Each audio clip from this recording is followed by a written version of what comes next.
उसके आएगा टॉपिक जो है उसका नाम है अनुगमन वेग, ड्रिफ्ट वेलोसिटी। इसके बारे में डिस्कस करेंगे कि आखिर ये होता क्या है। ठीक है, तो आपको पता होगा कि जब भी किसी चालक को हम इलेक्ट्रिक फील्ड के अंदर रखते हैं, मान लीजिए सपोज कि ये चालक है, ठीक है, और इसके अंदर मान लीजिए कि अभी इस पर इलेक्ट्रिक फील्ड अप्लाई नहीं किया गया है, क्लियर। तो इलेक्ट्रॉन जो है कुछ ऐसे भाग रहा है, कुछ ऐसे भाग रहा है, कुछ ऐसे भाग रहा है, कुछ ऐसे भाग रहा है, कुछ ऐसे भाग रहा है, कुछ ऐसे भाग रहा है, कुछ ऐसे भाग रहा है। ये इलेक्ट्रॉन जो है, जिस कारण क्या हो रहा है कि इसमें इससे प्रवाहित होने वाले जो नेट जो आपका धारा होता है वो क्या शुरू हो जाता है।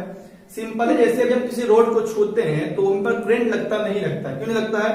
कारण एक ही है क्योंकि उसमें जितना भी इलेक्ट्रॉन होता है सब जो होता है किसी निश्चित दिशा में नहीं होकर डिफरेंट डिफरेंट डायरेक्शन में होता है, जिस कारण उसका जो नेट विद्युत धारा होता है वो क्या होता है, शून्य हो जाता है। लेकिन जब इसी को उठाकर हम किसी इलेक्ट्रिक फील्ड के अंदर धर देंगे, जब इसी को उठाकर हम किसी इलेक्ट्रिक फील्ड के अंदर रख देंगे तो हम क्या देखेंगे? तो हम देखेंगे कि हम क्या देखेंगे बताओ? तो हम देखेंगे कि इस पर जो है एक फोर्स लगता है, इस पर एक फोर्स लगता है। एक सेकेंड, अब सपोज कीजिए कि इसको हम उठा के इसके विद्युत क्षेत्र के अंदर रख देंगे तो क्या होता है? तो इस सभी इलेक्ट्रॉन पर एक फोर्स लगता है, और इलेक्ट्रॉन पर जो फोर्स लगता है तो इलेक्ट्रॉन को फ्लो होना शुरू हो जाएगा। तो इलेक्ट्रॉन है ना, ये इसको इलेक्ट्रॉन माने है ना, तो ये प्लस मतलब जितना भी इलेक्ट्रॉन है सब जो होता है पॉजिटिव की ओर भागना शुरू करता है, एक निश्चित डायरेक्शन में भागना शुरू कर देता है। और जब ये निश्चित डायरेक्शन में भागना शुरू करता है तो उस पर कुछ न कुछ आवेश का मान आ जाता है। मतलब हम कहते हैं कि उससे होकर करंट का फ्लो हो रहा है, लेकिन इससे होकर करंट का फ्लो नहीं हो रहा है। कारण समझ में हमें? क्योंकि भैया इसमें जितना भी इलेक्ट्रॉन है डायरेक्शन किसी का एक दिशा में नहीं है, ठीक है, डायरेक्शन दिशा में नहीं है, जिस कारण इसमें जो नेट करंट का जो मान होगा वो क्या हो जाएगा? जीरो होगा। लेकिन जब इसको हम उठा कर इलेक्ट्रिक फील्ड के अंदर धरते हैं तो सभी इलेक्ट्रॉन क्या होता है, एक ही दिशा में भागना शुरू कर देता है, जिससे कि इसमें हम कहेंगे कि अब इससे कुछ ना कुछ करंट फ्लो होना शुरू हो जाएगा। अब इसी के हेल्प से हम पढ़ेंगे कि आखिर अनुगमन वेग, ड्रिफ्ट वेलोसिटी आखिर होता क्या है। सोचो कि जब इसको हम रखते हैं, जब हम किसी चालक को इलेक्ट्रिक फील्ड में रखते हैं तो क्या होता है? तो हम देखते हैं जितना भी इलेक्ट्रॉन है सब एक ही दिशा में भागना शुरू कर देता है और तेजी से भागता है। इलेक्ट्रॉन काफी तेजी से भागना शुरू कर देता है, और जब इलेक्ट्रॉन तेजी से भागता है तो आप देख रहे हैं जितना भी इलेक्ट्रॉन है सब एक ही दिशा में भाग रहा है, सब एक ही दिशा में भाग रहा है, पहली बात। और जब भागता है तो भागने क्रम में इलेक्ट्रॉन आपस में टकराता है। अब जहां भीड़ होगी तो वहां तो टकराएंगे से, क्योंकि इलेक्ट्रॉन तो बहुत ही ज्यादा है इसमें। तो जब ये इलेक्ट्रॉन जाता है तो ये इलेक्ट्रॉन, चूंकि इलेक्ट्रॉन जा रहा है एक ही दिशा में जा रहा है, लेकिन जब इलेक्ट्रॉन जाता है तो इलेक्ट्रॉन इससे टकराता है। जब टकराता है तो इस कारण इसका हम कोई निश्चित वेग नहीं लेते हैं, बल्कि इसका हम एक औसत वेग लेते हैं। क्लियर? औसत वेग क्यों लेते हैं? क्योंकि भैया वेग इलेक्ट्रॉन टकरा रहा है तो किसी का वेग ज्यादा, किसी का वेग क्या हो रहा है, कम हो रहा है। तो इस कंडीशन में हम लोग औसत वेग का यूज करते हैं। तो आप देखो इसका पढ़ना लिख दिए हैं कि जब किसी चालक को विद्युत क्षेत्र की उपस्थिति में रखा जाता है तो उस पे उपस्थित इलेक्ट्रॉन एक नियत औसत वेग, याद रखिएगा, नियत औसत वेग से और एक ही दिशा में, दो बार, एक इसमें दो बार इंपॉर्टेंट है, एक नियत औसत वेग और एक ही दिशा में प्रवाहित होने लगता है। यही वेग हम लोग अनुगमन वेग कहते हैं। ठीक है, तो इसमें दो बार कि ये एक नियत औसत वेग बताया था। क्यों औसत वेग क्यों ले रहे हैं? क्योंकि इलेक्ट्रॉन आपस में टकरा रहा है तो किसी का वेग ज्यादा, किसी का वेग क्या हो जाता है, कम, इसलिए हम उसका एवरेज वेलोसिटी लेते हैं। और सभी इलेक्ट्रॉन एक ही दिशा में भाग रहा है, तो इस तरह के जो वेग होंगे इलेक्ट्रॉन को, उसको हम लोग अनुगमन वेग कहेंगे। और इस अनुगमन वेग को हम लोग VD, डी सफिक्स में है, VD से सूचित करते हैं। क्लियर है? ठीक है। अब सीखते हैं कि आखिर अनुगमन वेग की दिशा क्या होती है। अनुगमन वेग की दिशा, अनुगमन वेग की दिशा, तो देखिए दिशा का लफड़ा नहीं है, क्योंकि अब आप इतना समझ गए होंगे कि दिशा उसा ऐसा कैसे होता है, नहीं होता है। ठीक है, सोचने वाली बात है कि भैया अनुगमन वेग में इलेक्ट्रॉन दौड़ रहा है ना, तो जब इलेक्ट्रॉन दौड़ेगा तो इलेक्ट्रॉन पर, मैं एकदम खुद सोचने की बात है कि इलेक्ट्रॉन पर माइनस चार्ज, जब माइनस चार्ज है तो ये जाएगा प्लस की ओर कि माइनस की ओर। सिंपल सी बात है, ये जाएगा प्लस की ओर, क्योंकि इस पर चार्ज है माइनस, तो ये जाएगा प्लस की ओर। तो मतलब कि अनुगमन वेग की दिशा होती है वो होती है माइनस से, है ना, निगेटिव से पॉजिटिव की ओर। ठीक है, ये बोल सकते हैं। यह सोचो कि इलेक्ट्रिक फील्ड की दिशा क्या होती है, प्लस से माइनस, प्लस से माइनस, मतलब आप यह बोल सकते हैं या, है ना, इसको इसे बोल सकते हैं या, क्या बताओ, विद्युत क्षेत्र के विपरीत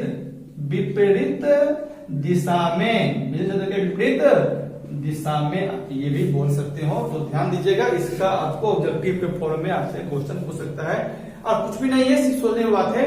बशर्ते आप तभी सोच पाओगे जब जान पाओगे कि आखिर अनुगमन वेग हो क्या रहा है। ठीक है, अब बात आते हैं गतिशीलता, मोबिलिटी पर, कि आखिर गतिशीलता क्या होती है। क्लियर है?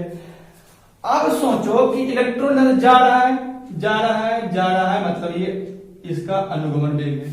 ठीक है, लेकिन इसमें तो कुछ न कुछ आखिर ये इलेक्ट्रिक फील्ड में रखे हैं ना, जब इसको इलेक्ट्रिक फील्ड में रखे हैं तो इलेक्ट्रिक फील्ड का तो मान कुछ होना चाहिए। ठीक है, हो जाइए ना, आप उसको 5 वोल्ट प्रति मीटर बोलो, 10 वोल्ट प्रति मीटर बोलो, कुछ तो होगा, कुछ तो यहाँ होगा।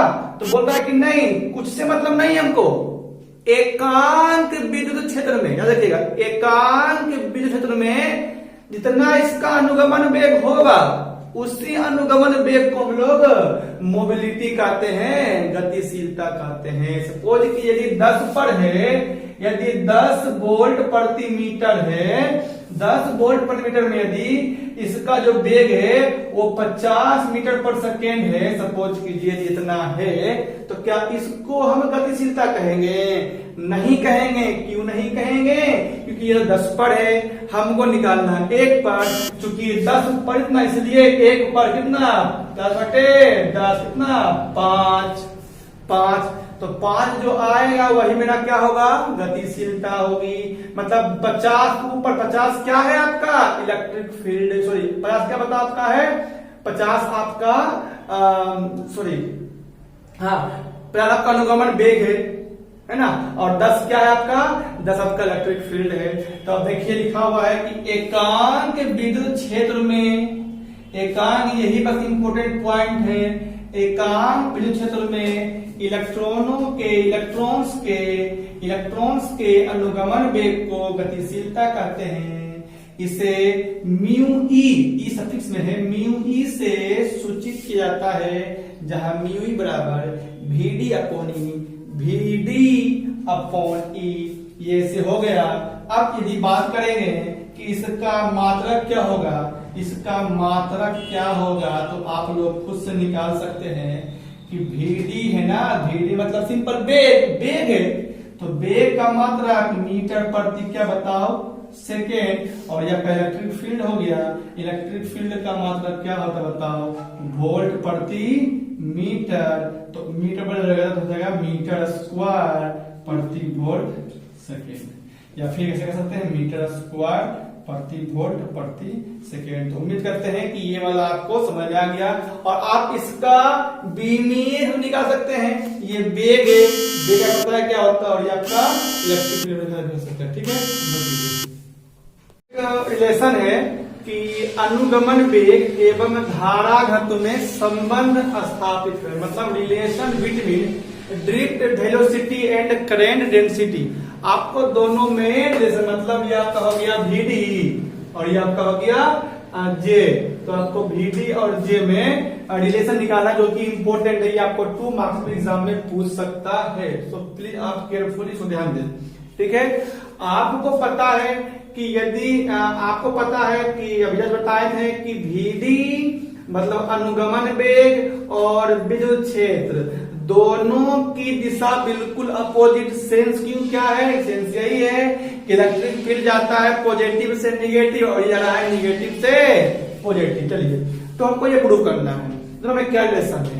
आप सोचिए कि आपको पता है कि यदि Q आवेश T समय तक प्रवाहित हो तो उत्पन्न धारा I बराबर Q/T बताए थे कि एकांत समय में किसी चालक के क्रॉस सेक्शन एरिया से कितना इलेक्ट्रॉन भाग रहा है ना, कितना आवेश भाग रहा है, उसी आवेश को हम लोग विद्युत धारा कहते हैं, मतलब उसी आवेश को धारा कहते हैं। ठीक है, समझ गया। अब सोचने वाली बात है, अब देखते हैं ये कैसे आया। मैंने आपको ये सोचिए कि यदि एकांक एरिया से, यदि सोचिए यदि एकांक एरिया से n इलेक्ट्रॉन जा रहा है तो A एरिया से n ले जाएगा, खत्म। फिर समझिए कि यदि इसका एरिया एकांक है तो उससे पास कर रहा है n इलेक्ट्रॉन, ठीक। अब यदि चूंकि इसका तो A है, चूंकि एरिया इसका तो A है, इसलिए A एरिया से तो n इलेक्ट्रॉन में ना कि एकांक एरिया से जा रहा है n इलेक्ट्रॉन, तो A एरिया से n इलेक्ट्रॉन बात है, समझ गया। अब सोचिए कि यदि अब तो इतना इलेक्ट्रॉन दिया, अब सोचिए कि एक इलेक्ट्रॉन पर आवेश क्या होता है, उसको हम लोग E मानते हैं ना। इसलिए n इलेक्ट्रॉन पर कितना आवेश, तो NaE हो गया, ठीक है, इतना हो गया, ठीक है। अब सोचने की बात है कि यदि एक इलेक्ट्रॉन का ड्रिफ्ट वेलोसिटी VD है, जो औसत क्या होता है, औसत प्रत्येक लिए होता है ना, औसत तो प्रत्येक लिए होता है, उसमें क्या होता है प्रत्येक मन लगभग सबका इतना ही होने वाला है। तो सोचिए, फिर सोचिए कि एक इलेक्ट्रॉन जो है उसका अनुगमन वेग क्या है, अनुगमन वेग क्या है, मान लीजिए VD है, तो आपके पास कितना इलेक्ट्रॉन है, इसलिए NaE का कितना मतलब हो जाएगा अनुगमन वेग, तो गुना कर देंगे NaE गुने क्या कर देंगे VD कर देंगे, ठीक है, VD।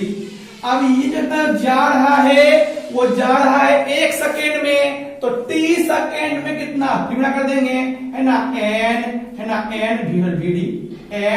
VD E है ना, सॉरी N एवढा हो गया क्या, NA ये A हो जाएगा, NaE VD, फिर हो गया ये NaE VD गुने T।